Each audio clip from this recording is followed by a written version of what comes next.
Hi everyone, it's Tuesday, it's December 3rd, 2019. I hope everyone's having a beautiful day in the Lord. As most of you have probably seen my video that I posted last night regarding the parable of the wheat and the tares, debunking once saved, always saved. I will put that into the description box, the link.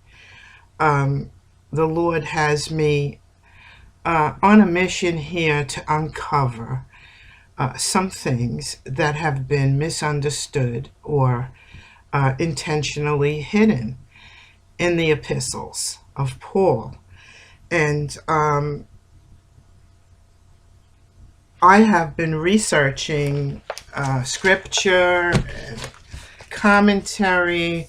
This is nothing. This is just some of my research that the Lord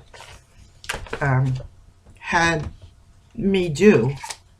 And he spoke to me, the Father, about a week or so ago, and he said to me,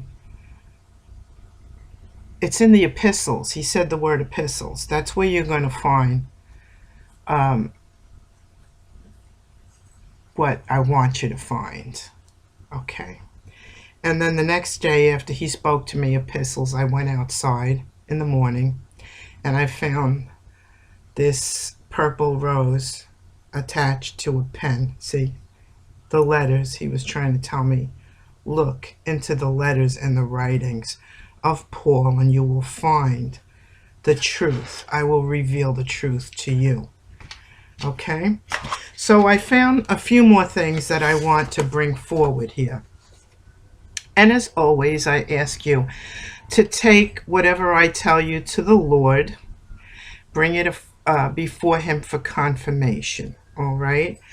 But there have been a lot of issues surrounding the Apostle Paul, whether he was truly an apostle, was he sent specifically to deceive the church. Anyway, I'm going to title this video and a few more videos to follow this, part 1, 2, 3, wherever it takes me. But the title is going to be, Was Paul a False Apostle? Okay? And I want to bring out one point, all right? First of all, that I'm going to give you scripture to back up what the things that I found, all right? Now, I realized that in Paul's writings, there were no witnesses to Paul being an apostle. There are only 12 apostles. And although the epistles of Paul stridently claims that he is an apostle appointed by Jesus Christ himself, but elsewhere in the Bible, that not including Paul's epistles, the Bible is silent. There are only 12 appointed apostles mentioned elsewhere, not 13. Nowhere else in the Bible is there any confirmation that Paul is, in fact, an apostle. The Bible requires a witness before we are to believe anybody. The only witness Paul has is himself. He only claims his signs and wonders as his witness. But Jesus has explicitly warned us not to accept signs and wonders as a witness. Okay?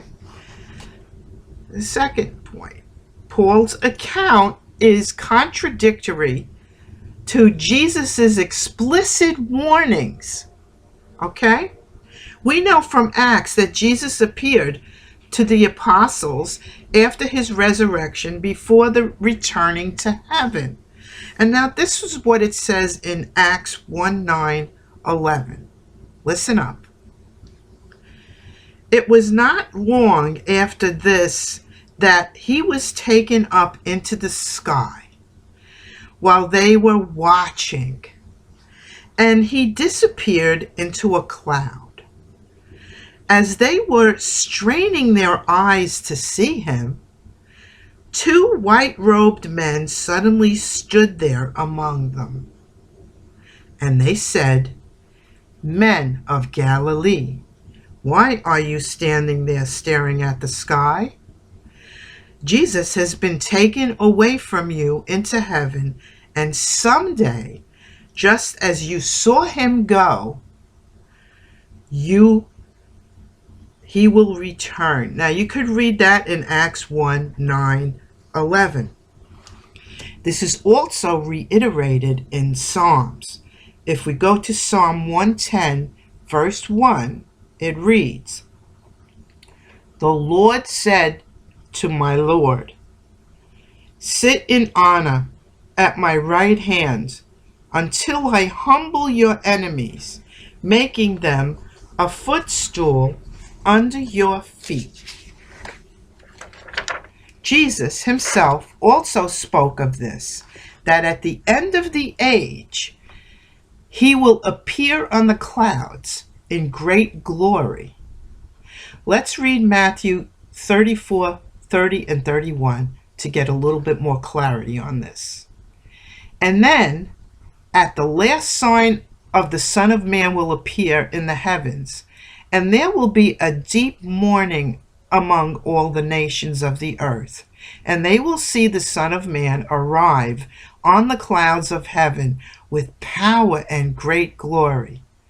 And he will send forth his angels with the sound of a mighty trumpet blast, and they will gather together his chosen ones from the farthest ends of the earth and heaven." The message from the Bible is very clear, that Jesus has ascended to the Father and is sitting at the right hand in heaven, waiting until he returns to the earth at the end of the age. Jesus warned us, about anyone who claimed to see him before his glorious return at the end of the age. "Then if anyone tells you," this is Jesus, "look, here is the Messiah," or "there he is," don't pay any attention, for false messiahs and false prophets will rise up and perform great miraculous signs and wonders as to deceive, if possible, even God's chosen ones. See, I have warned you. Now Matthew 24, 23, and 27, let's take a look at that. So if someone tells you, "Look, the Messiah is out in the desert," don't bother to go and look. Or, "Look, he is hiding here." Don't believe it. For as the lightning lights up the entire sky, so it will be when the Son of Man returns. Jesus is telling us that when he returns to the earth, it will be clear and unmistakable to everyone, and that we are not to believe any other accounts of people who claim to have seen the Messiah. Paul, completely contrary to Jesus' account, claims to have seen Jesus by the side of the road leading to Damascus. As he was nearing Damascus on this mission, a brilliant light from heaven suddenly beamed down upon him, and he fell to the ground and heard a voice saying to him, "Saul, Saul, why do you persecute me?" "Who are you, sir?" Saul asked. And the voice replied, "I am Jesus, the one you are persecuting. Now get up and go into the city, and you will be told what you are to do." You could read that in Acts 9, 3-6. Now, while it was a startling event, Paul's account is completely contrary to Jesus' explicit warning to the apostles. Jesus' warning could be restated. Or if somebody tells you, I saw him by the side of the road leading to Damascus, don't believe him.